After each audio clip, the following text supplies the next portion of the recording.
টানা বৃষ্টিতে কুড়িগ্রাম জেলার বিভিন্ন এলাকায় জলবদ্ধতা সৃষ্টি হয়েছে। মাঠঘাট, রাস্তা ও বসতবাড়ির আঙিনায় পানিতে তলিয়ে গিয়ে জনজীবনে নেমে এসেছে ভয়াবহ দুর্ভোগ। হাঁটু আমার ভিতরে বাড়ির পানি, বাইরে বাড়ির পানি। আমরা আসি কলেজে থাকি, আমরা বাথরুম যাওয়া খুবই কষ্ট হয়, বাচ্চা কাচ্চা নিয়ে খুব কষ্ট হয়। পানি হাঁটুর উপরে মনে করেন পানি, এখন পানি নামতেছে না, একটু পানি কমছে, যার কারণে পানি আর নামতেছে না। এখন আমাদের রাস্তাঘাটে পানি দিয়ে ব্লক হয়ে গেছে, আপনারা বাইরে পাচ্ছি না।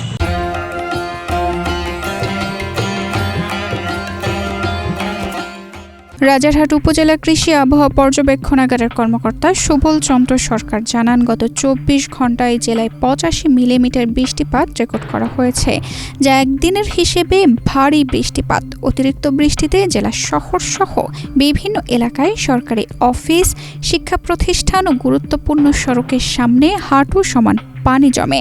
জেলা প্রশাসক কার্যালয়, ফায়ার সার্ভিস স্টেশন, পিটিআই পরীক্ষণ স্কুল মাঠ ও মজিদা আদর্শ ডিগ্রি কলেজের মাঠেও জলাবদ্ধতা দেখা দেয়। পানি নিষ্কাশনের পর্যাপ্ত ব্যবস্থা না থাকায় দিনভর এসব স্থানে পানি জমে থাকে। সকাল থেকে বৃষ্টির কারণে আমাদের এই এলাকাটায়, পিটিআই সহ আমাদের যে এলাকাটা আছে পার্শ্ববর্তী এলাকাটা পানিতে ভরপুর হয়ে গেছে। একটু বৃষ্টি হলেই কোমর পানি হয়ে যায়, আমাদের চলাফেরার খুব কষ্ট।